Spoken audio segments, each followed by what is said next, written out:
Hi, I'm Bill Arnold. Thank you for listening to this podcast of Real Recovery. There are many more podcasts available at myfaithradio.com. Your support makes this possible. Thank you.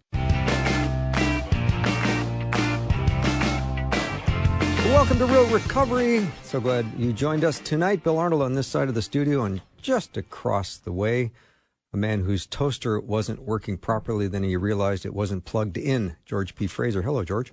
That can happen. We left the swim bag at the club the other day. I go to get it out of my bag, and it's embarrassing. It happens more and more, once though, a doesn't day. it? You know, I felt so sorry for you. Your little toast is in the toaster and nothing's happening, and it wasn't plugged in. One of my greatest moments as a human being was that fancy store that sells $300 toasters, and went out to eat with another couple, and we go in, and we're like, I said, what kind of a intelligent person would pay $350 for a toaster? I got a bad feeling I'm insulting you now. And the guy said, we just got one. Oh, it's like, I mean, there's a toast and a toaster, right? How does that? Well, yeah, I mean, if it makes the toast, turns the bread into toast, it's a toaster. It's a toaster. Yeah. Okay, yeah. well, we haven't missed a beat. This is good radio. No, we haven't. I'm looking forward to tonight. Of all the 12 years we've been doing this show now, George, and the 400-plus guests we've invited on to Real Recovery, I still believe, and I'll say this on record, my favorite testimony is yours.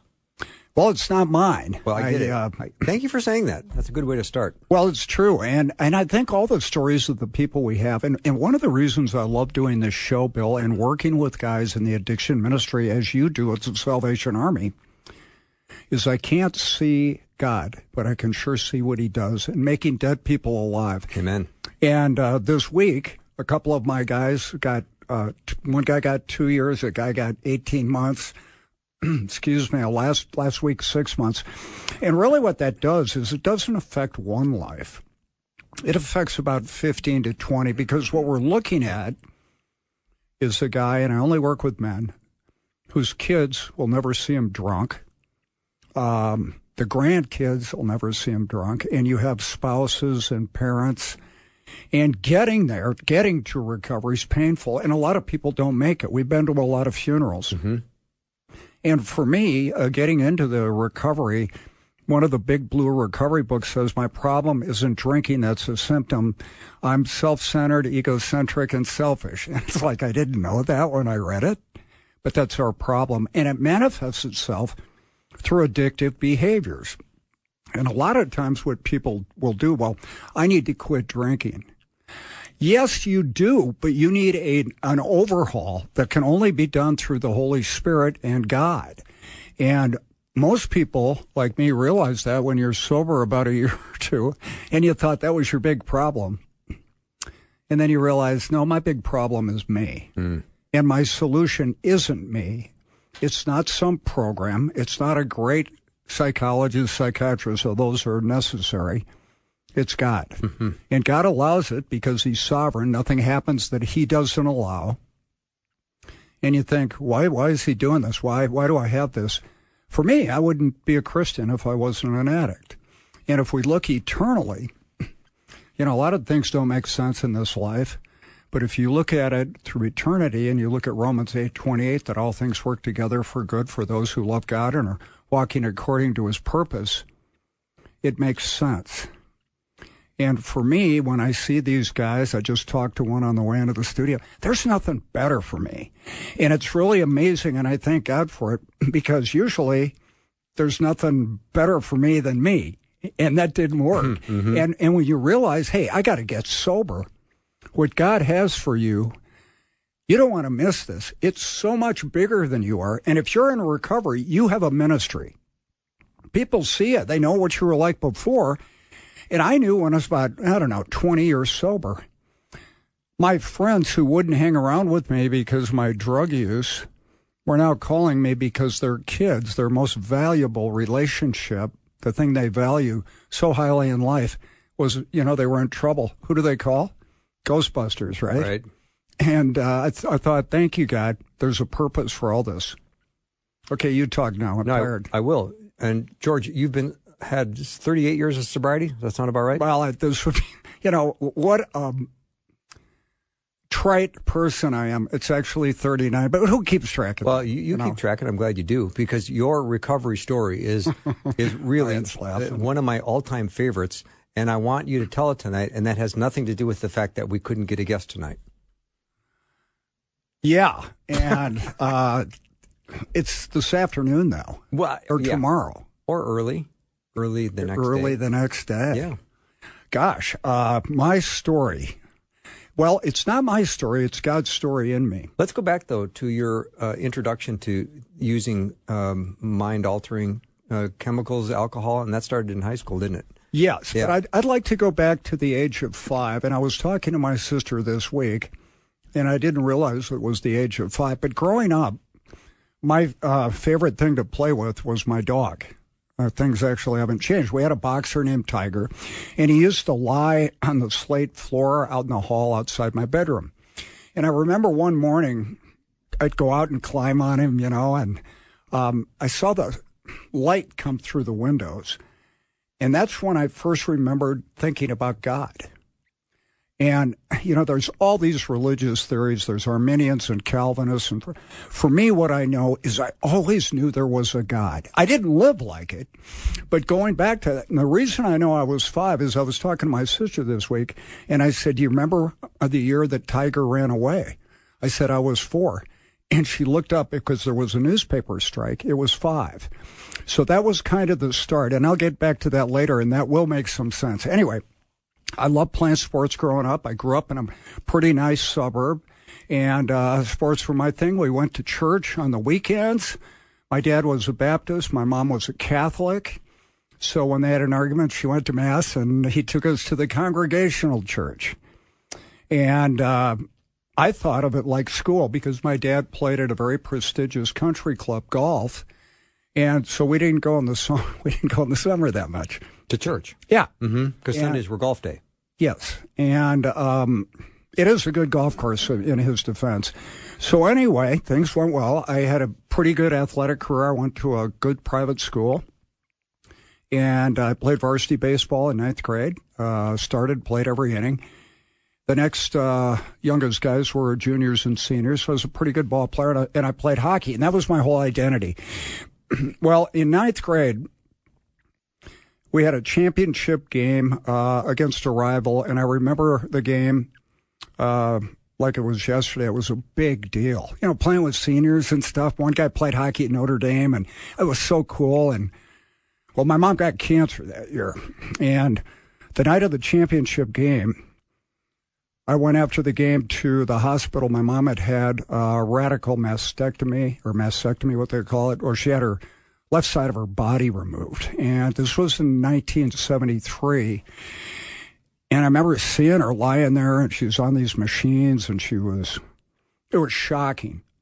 Well, that night I went to a party, and that's the first time I had drank before that I got high from drinking. And I was drinking warm, cold 45 malt liquors.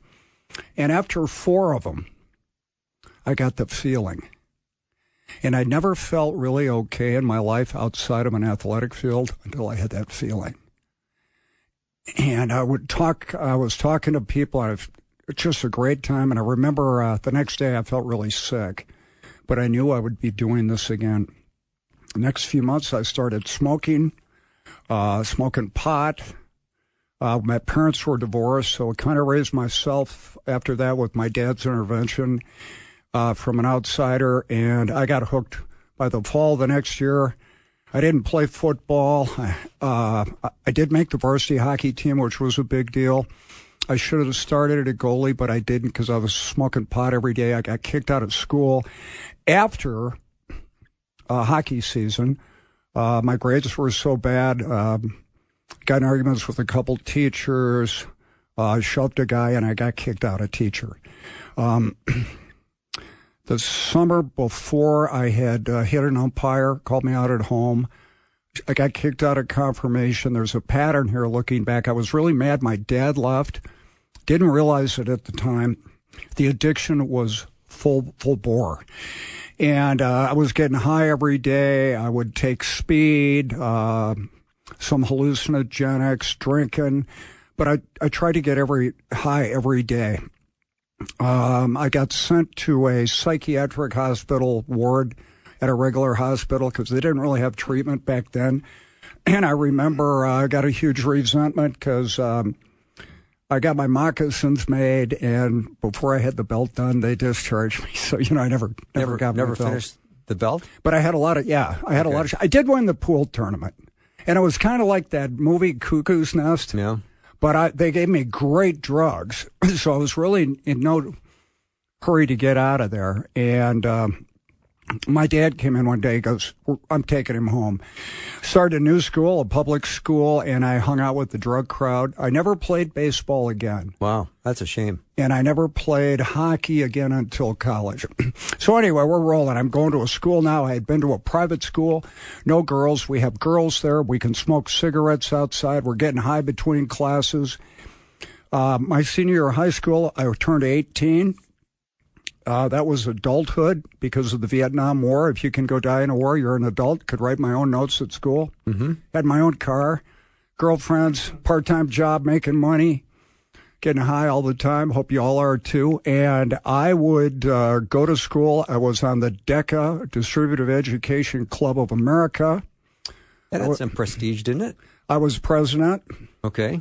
And they had a district conference, and I had to go because I was president. How old are you at this time? 18, and 18, I could write my own notes when I was gone. So we would go out. We'd go to school to 11, go have a couple bumps, and then go to my job at my parents' candy company, quality control guy, and I do that. Well, I go to the district thing, and I had to do an event, so I did a speech contest. Never had done that before.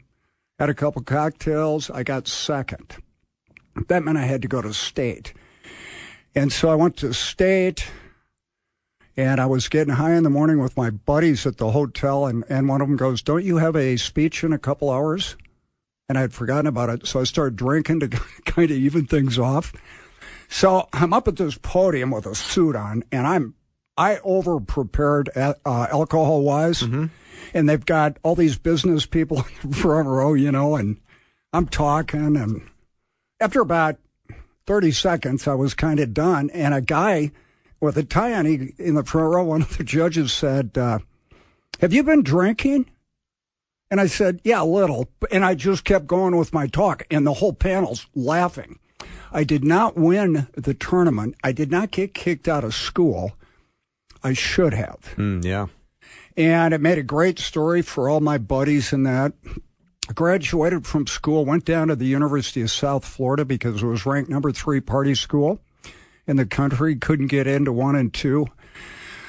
Disaster. Mm-hmm. The alcoholism was full bore. Drinking, playing golf every day, going to the beach. Couple guys died down there that were in college. It was wild. It was the late 70s. I came back home, and in the fall I was working. I was making a ton of money working for a sales place with older guys, and I got drunk on Halloween night at the country club. Took my mom's brand new Cadillac Coupe de Ville with 500 miles on it and hit a telephone pole at 90 miles an hour with no seatbelt on.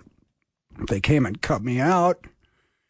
Now, my mom was dying of cancer, and my sister told me later that she drove by the road of the crash, and she wailed because she knew there was no way I was alive.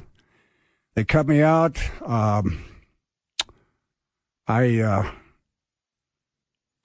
called. I didn't want them working on me. I'm really embarrassed about this, not the whole night. And I called my own doctor and said, hey, are these guys okay? It was 2 a.m. They called them for me. I had a head injury, and I was drunk. Remember that because God shows up later in this, 40 years later. And I left the hospital and went out and partied. The next day I had to go back, get a cast put on my leg. I did something to my neck. I was out of control, and I knew I was dying. Wow. George, we're going to take a little break. When we come back, we're going to continue to hear the story of George. He has 39 years sobriety, quite a remarkable story, probably my favorite, just because I love George, too, and that always makes a difference. But if you have a loved one that is trapped in addiction and they're struggling to find their way out, make sure you send this podcast on to a loved one, they will be truly inspired by the work that God has done in George's life. After a short break, we'll be right back in just a minute.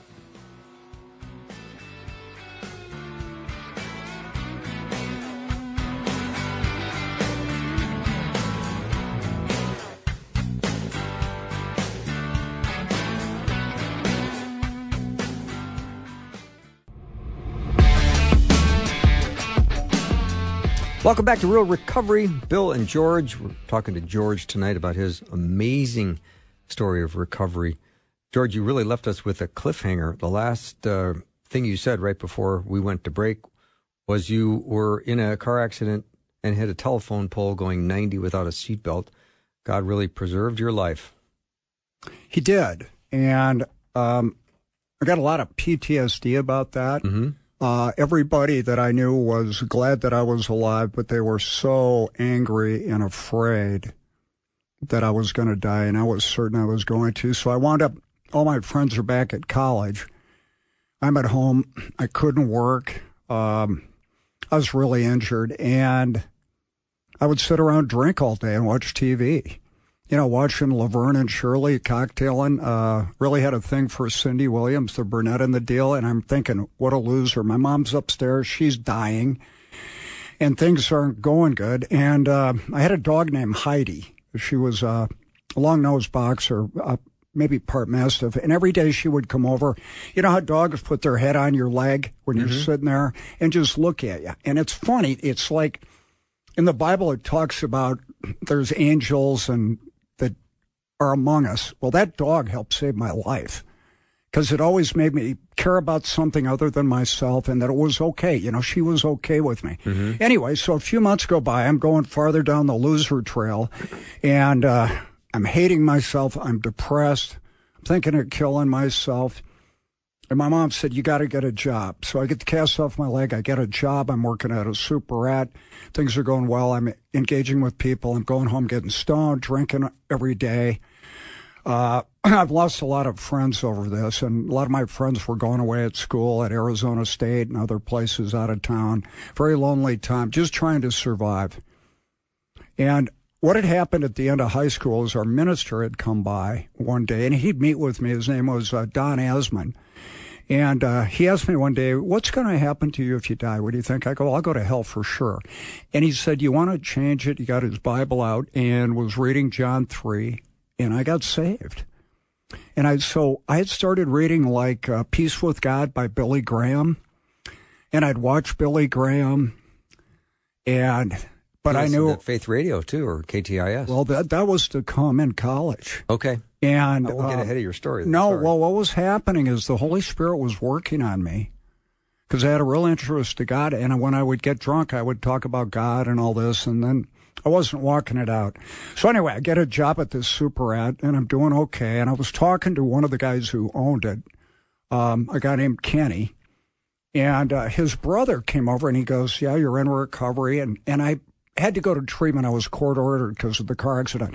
So the DOC, the Department of Corrections, that's the greatest evangelical tool in our country, because when they have the threat of going to jail over you, you're going to go to treatment. And I went, and I knew I was an alcoholic. So I got sober, 20 years old, sober. And the guy goes, when are you going to go back to college? I go, well, I think I'm going to use if I do. He goes, have you heard of Bethel College? It's a Christian school, and you can't use. I applied. I got in.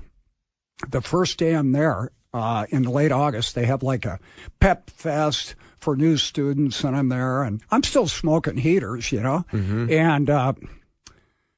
And, some song, and I'm sure it wasn't this, but my take was, clap your hands, stomp your feet, Jesus Christ is really neat. I'm thinking, okay, I got to get out of here. These guys are the biggest bunch of dorks I've ever met. I'm not going to do this. But I got back to my apartment because I didn't live on campus. I had to sign a lifestyle statement that I wouldn't drink, no sex, no gambling, but no smoking. Now, it was really cool. I think the no dancing and all that was good, and the drinking and no drugs, but I was smoking, so I got an apartment off campus. And I go back and I'm thinking, God, you got to help me. I can't do this. I overshot the thing. And I had to take a Bible class, and it was on Ephesians. That was Chinese to George F. I didn't know Corinthians, Ephesians, Galatians, any of that.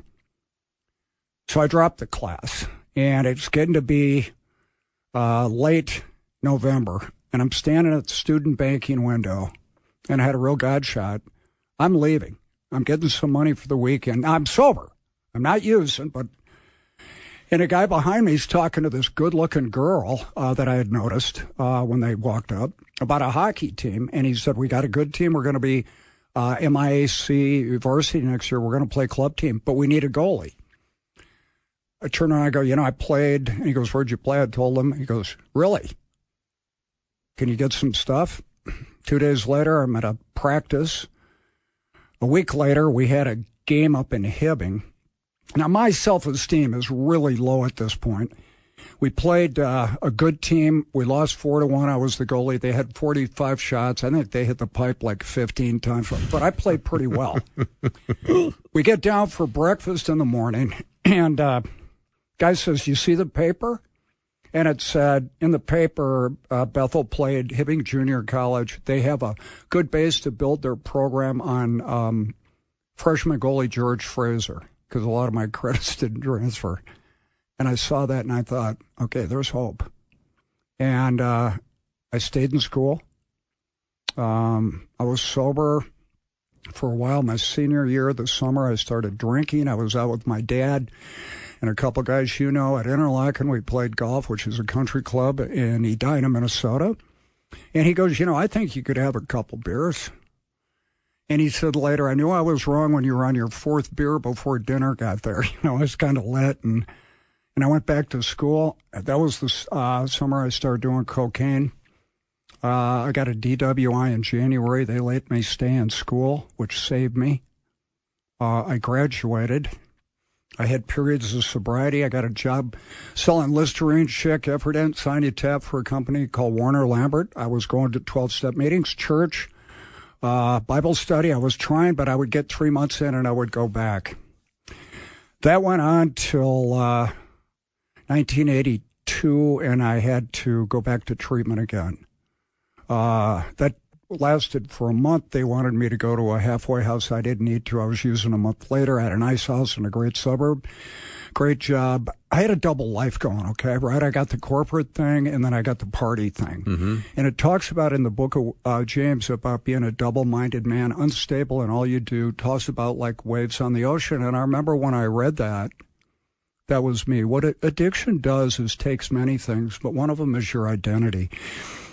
And you become who you are around, who you think people want you to be. And I had lost my identity as an athlete. So now I got to get it as making money and being, a big guy. And I always had big manism, And, but I was dying inside. And the third treatment, I saw a guy that I knew from high school who said he had found God. And this guy had been a Marine, and he had gone to treatment, I think, 6 months before I did. And his name is Kurt. And I thought, what an act this is, but I loved the guy. And he was a big guy. I was scared of him, but he's a great guy. Well, he's been a minister for 40 years. I know. And I was afraid of him, too. And in high school. Oh, yeah. It's one of the greatest miracles ever. Mm-hmm. And when I see him preach in church, the stained glass behind him, and he's such a good speaker, and I think, I know God loves me too, and it's a special thing. So anyway, I get out of treatment, and I used again September 16th, 1984, and I had to drive up to Fargo, North Dakota the next day for some business, and I'm pulling over at the rest stops, and I'm getting sick. And I had started listening to a guy named Chuck Swindoll, played hockey at Bethel, which saved my life. And the captain of our team was a guy named Greg Sutton. Great football player, great hockey player, and he became my buddy. I had good friends now, And I was trying to be like him, but I was still a little behind it. And they didn't toss me aside, They loved me up. And Sut said, there's a guy you should listen to on the radio. He's a Marine, he's a minister. Well, Chuck Swindoll I would listen to every day at 9 in the morning, sometimes 9 at night. And there was a guy... at 10 o'clock at 10:30 at night called Bill Pierce, who had this show called Night Sounds with the Debussy lead-in. It was the coolest soundtrack. And he was a big trombone player, but he had a real mellow talk. And he'd help you drift off to sleep, wouldn't he? Totally. Yeah, with some very calming, peaceful thoughts. And things were working.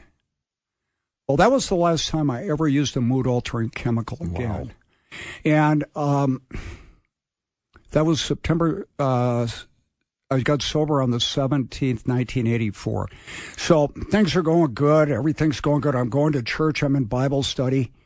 And I knew I was going to go back out. I'm single. So one of the most meaningful nights that ever happened to me, my roommate, my college roommate, is getting married. And he's moving out of my house. I got it was a huge house. I had huge rent. And I have to go to his bachelor dinner. Mm-hmm. And by the way, your old girlfriend from college is going to be sitting at the table. I go, you're kidding me. Yeah, she's good friends with my fiance. Oh, good. This will be such a good night. So I go to it. I don't want to go. I'm going to drink afterwards. Done deal. Couldn't stop it, I knew it was coming. So I'm leaving the place. And this good-looking younger woman who was the hostess there says, "Hey, Joe." And I kept walking. I'm looking around. She goes, "Hey, Joe." Keep going. She kind of came out from the host stand. She goes, "No, you, Joe." I go, "My name's George." She goes, "I know. Joe, you went to high school with my sister." I go, "What?" She goes, "Yeah, you went to high school with my sister, Mary." I go, "You're kidding me." So I started talking to her. The phone rings. She goes, "Hold on a second," at the hostess stand. She goes, "You'll never guess who's here. Joe Fraser." Okay? Mm-hmm. She's cute, so we're letting it go. Yeah. So I started talking to her sister, and she goes, "Ask my sister out." It's like, why would you want your sister to go out with me? So I did. We went out, saw a movie, went out to eat. And she said she was going to go. She had been in Sweden for a year, and she didn't like the materialism of the suburbs. She was living in her parents' basements, and she goes, "What do you think?" I go, "I think you need to take responsibility for your life and get an education and quit blaming the town and all that. You've had a pretty good I basically think you have to grow up, like trying to not get date number 2. This is you talking to her. Yeah. Yeah. So you're not interested in date number 2. Oh, I was. Okay. You know me, Bill. It just kind of comes. It's a gift. Yeah. So she calls me a couple days later and said, "What are you doing?" And I said, "Well, I got to go out of town. I got to take my dog to board it." She goes, my dad wants you to come over for dinner. I told him what you said. He wants to meet you. And I'd be glad to stay at your house while you're gone.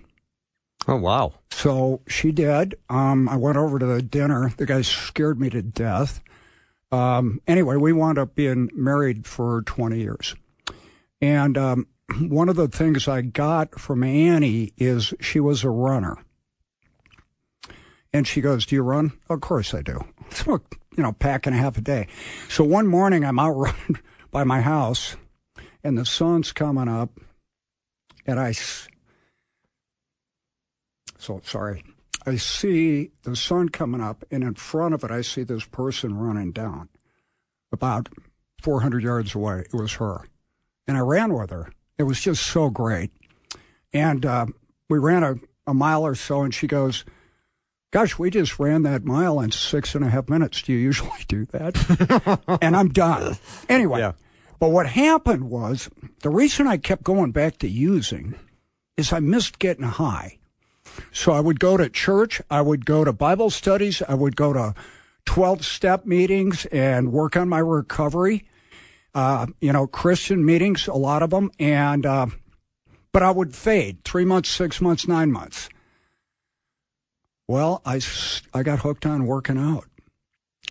And I really think what happens when you read the book of Ephesians, it talks about putting off the old and putting on the new. And what God gave me there was, "Hey, George, what do you like about using?" "Well, I like to get high. I like to escape. I like to relax. I like to kind of numb out. I like snappy patter. And the one thing I didn't get was getting high. And that replaced that. I started doing triathlons, yoga, and it changed my life. So I was well on my way. Anyway, I know we're coming up on a hard break here, but after we got married, the company I worked at, my family's company, we sold it. And I had a lot of money. And my mentor, Denny, said, you need to get a job. I wound up getting a job at an elementary school playground as a playground supervisor, which I turned into everlasting quarterback at recess for 2 hours. Mm-hmm. Best job I ever had. Yeah, that's hysterical. That part's very funny, thinking of you as a playground supervisor. No, actually, it's not. It's a good fit. I would have made a better kid participant, but God showed up and changed my life. All right, we're going to continue our story with George P. Fraser in just a minute. You're listening to Real Recovery. If you've not listened to our program before, we're so glad you're listening now. And George is the co-host of the show, as you know, and he has got, in my opinion, my favorite recovery story. If you want to receive a daily email featuring a scripture graphic, you can sign up for the verse of the day at myfaithradio.com. I think you should do it. I think it's great. And if you want to share your Faith Radio story, if Faith Radio has become a part of your daily journey with God, we'd love to hear your story. You can share how God is using Faith Radio to encourage you and to help you grow. You can do that also at myfaithradio.com. And we are now going into our 12th or 13th year. I've lost track, George. What is it, do you think? We're going into 13, I 13, believe, yeah, which is amazing. Unlucky. We probably don't have much longer. So we'll be right back in just a minute.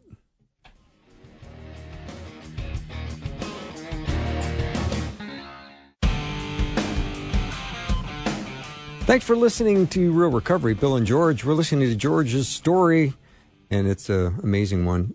George, it sounds like you're now starting to get out of your recovery what you tried to get out of using. Totally. Okay. So tell me more about this runner's high, because I always think running is nothing but pain. Well, what happens is you've got internal endorphins that get released. A little dopamine, a little serotonin, the feel-good things. And it became part of... Well, when I was using Coke, I couldn't wait to go do it.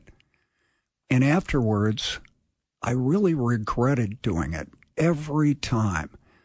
Going to work out for me, and I still do it, I never want to do it. I swam yesterday at the health club, and there's a giant hot tub before you get to the pool. And every day I got to walk by and go, no, that's a bad neighborhood. Don't go in there. Right. But I'm thinking, oh, that's nice and warm. The pool's like 78 degrees, which is a little cold when you get in. But afterwards, I'm always glad I did it.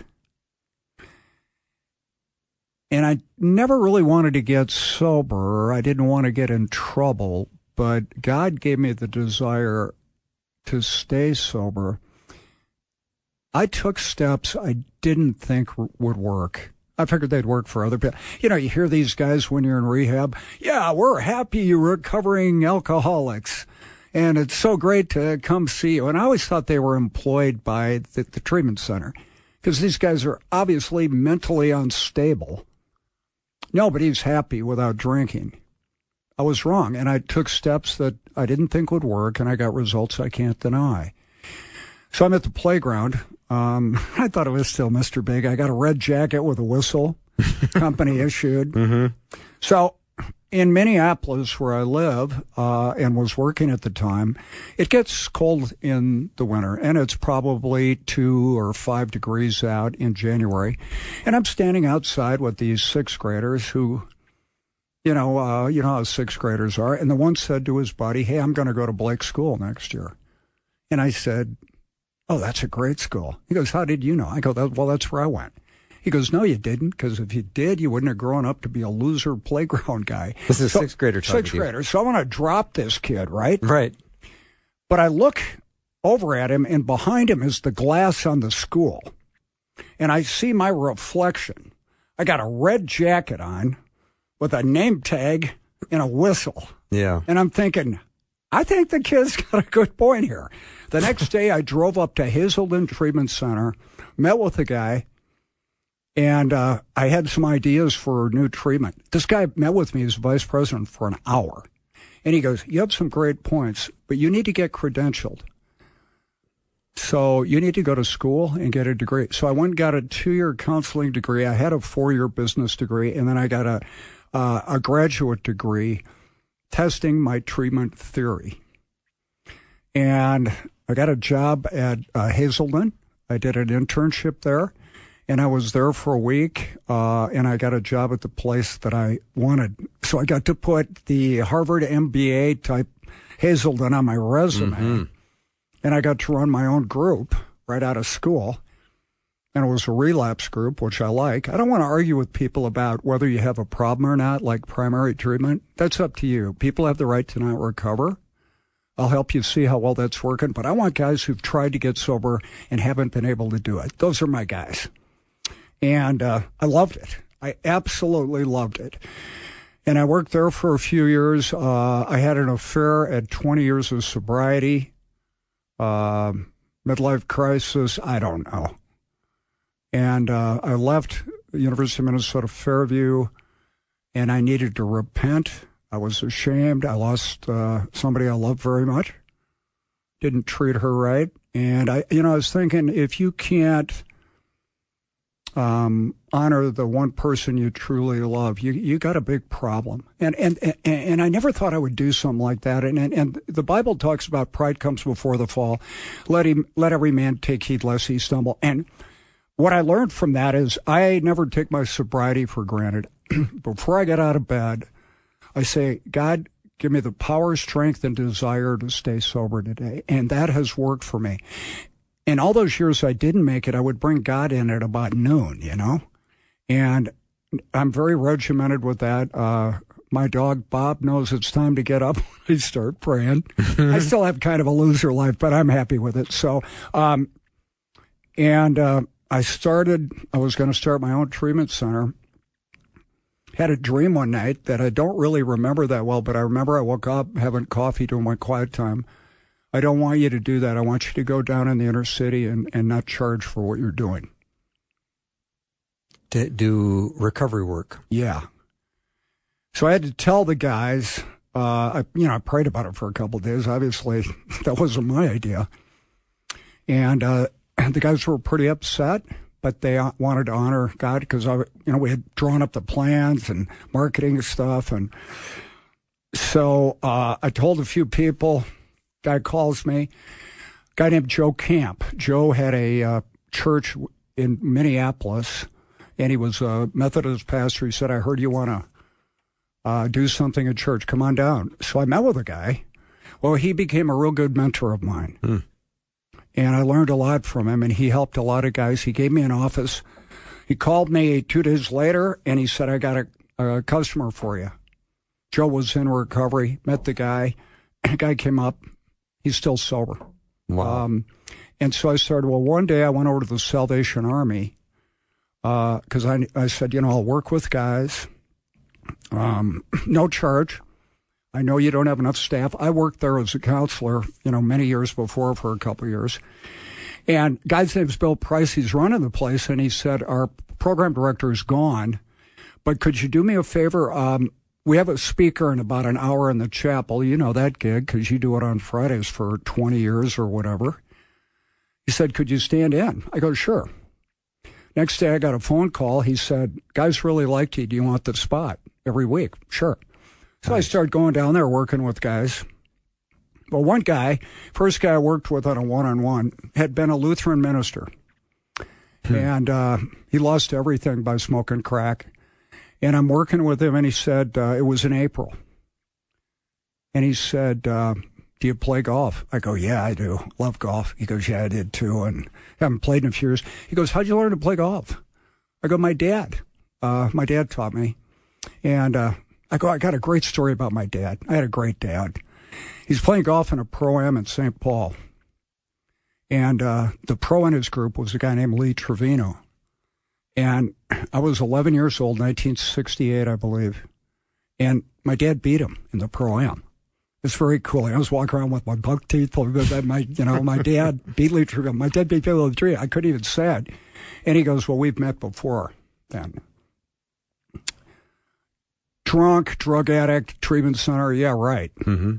I go, how'd we meet? He goes, well, I had Lee Trevino's bag that week. Oh, wow. I go, yeah, he was right. caddying for Lee Trevino. He goes, I won a college tournament, and we got to draw in a random draw the bags of the top pros, and I had Trevino. And I'm thinking, yeah, right, buddy.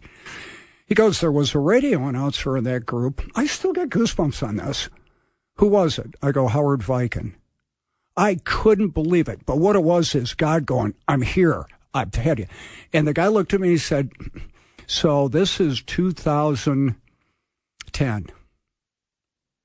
And he goes, that was 1968. He goes, you know what, George? God knew in 1968 that you and I would meet again in 2010. Don't we have a great God? Amazing. What a story. What a great story. All right, we're going to just take a short break, and when we come back, we're going to hear the rest of George's story, even though we need many more hours to hear all of it. Just we're going to hear how this story gets wrapped up. So you're listening to Real Recovery with Bill and George. We'll be right back.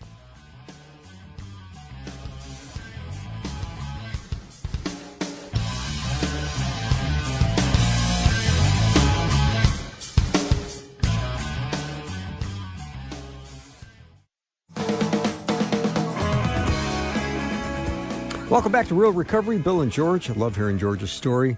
I've heard it many times, and every time I hear it, I feel like I'm hearing it fresh and new for the first time, because I think that's the way when God works in someone's life, that's how it feels. It's a fresh impact. It is God's story, and I always tell my guys to tell your story once a year so you hear it. So this is helping me more than anybody, because I haven't told it in a while. Anyway, so I wound up working at the Salvation Army. The guy wanted me to interview for a counselor job, and I interviewed with the program director. And there's the HR person, Mr. Price, who was the administrator, the program director, who I knew. She was a volunteer when I had worked there before, a really nice lady. And she goes, well, why do you think you're qualified to work here? Okay, I got a master's degree. I'm licensed. Nobody else down there was. And I still have a little bit of a corporate edge when meetings come. And I said, well, I think a better question is, why aren't you using the 12 steps? Because that's the best practice. And as Christians, we should do that. Well, that kind of lit the candle. Mm-hmm. She didn't like that, and things kind of escalated. And I looked at the administrator afterwards. I said, thanks for the interview. I'm going to assume I didn't get the job. And she and I are friends. It just didn't go well. So a couple weeks later, I go down to speak, and I walk into an office. I'm looking for Mr. Price. A guy named John Hulteen worked there. You knew John. I knew John. I said, John, could you? I didn't get to meet you really. Sorry, I'm going to be leaving. Could you say goodbye to Mr. Price for me? He goes, well, I don't know if you're leaving. I go, what? He goes, well, our program director resigned today to take another job elsewhere. And she said you'd be the best person to take her job, even though she didn't hire me for a lower job. Mm-hmm. I go, that's really surprising to me, because I didn't think she likes me. She goes, she went well out of her way to say that, but she thought she'd be the best person and that you guys used to be really good friends, and she's okay with it.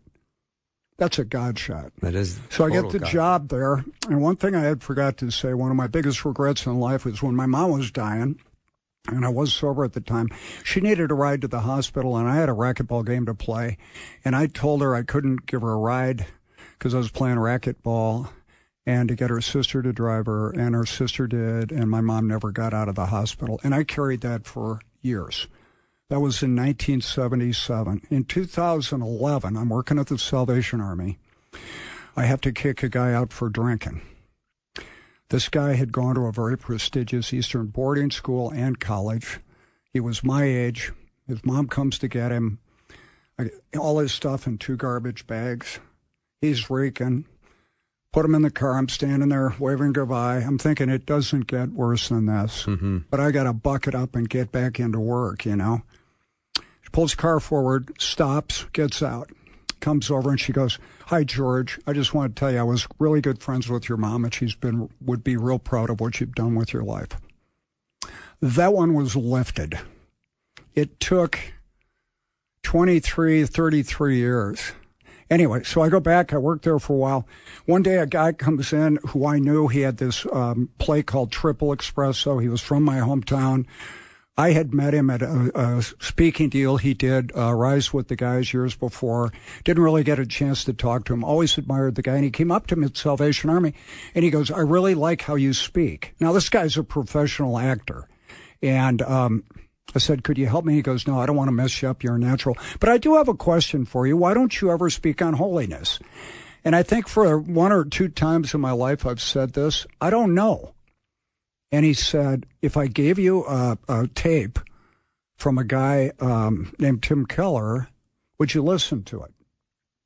It's actually a CD, but I said, sure. Well, that got me hooked on it. Anyway, that guy's name is Bill Arnold, the guy across from me. And about a year later, Bill would work down there running a group on Wednesday night and speaking during the week. And we had a guy named Ernie Larson die, who was the recovery guy, and Bill took his spot, and he's had that since, 2012, 2011? Yeah. No misses, and does a great job. We became great friends. He said, I'd like to do a radio show with you. I said, I remember this. I said, I have no talent to do that. He goes, I know you don't. That's why you'll be perfect. Come on, we'll go meet with these guys at the radio station. Mm-hmm. A guy named Neil Stavin and Dick Whitworth. Neil Stavin. And you did all the talking, and I just was a bobblehead. And they gave us 8 weeks to do a show called Real Recovery. And we did it on Sunday night. Nobody else was here but our producer, Alex Whitworth, who's now at Teen Challenge for many years. Mm-hmm.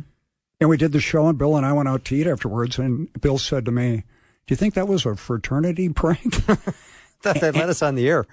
There was no one here except you, me, and Alex. Well, and so 4 weeks later, you said, we got to go over there. They want to meet with us. Yeah.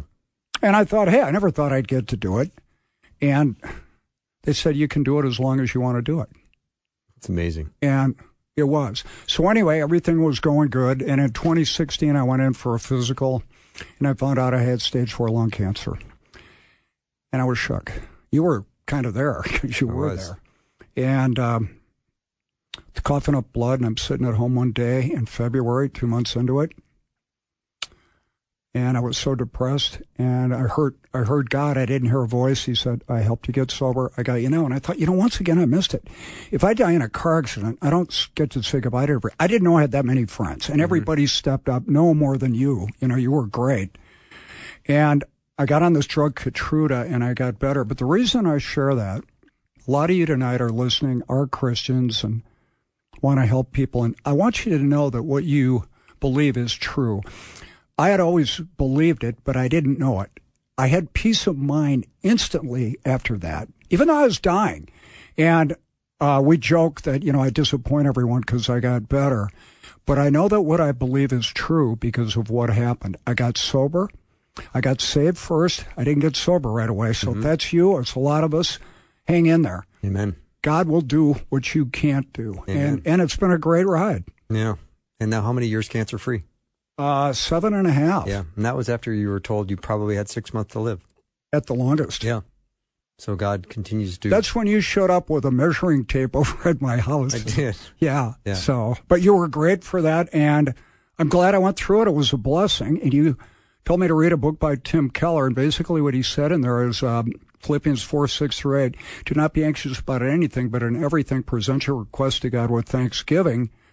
The reason you do it with thanksgiving is God answers your prayers exactly the way you would if you had the information he does. Beautiful. What a deep thing. George, thank you for your amazing story. Thank you for decades of friendship. I love you, and I'm so glad that we can be doing this together. We want to connect with you on Facebook, Instagram, Twitter, and YouTube. We're creating encouraging posts every day to help you focus on the important things as you spend time on social media. From graphics that feature Bible verses and quotes from our hosts and show guests, to articles about topics you are interested in, to videos from our hosts.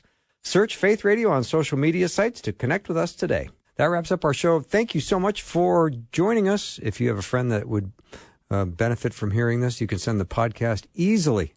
Have a great rest of the day, and we'll see you next time.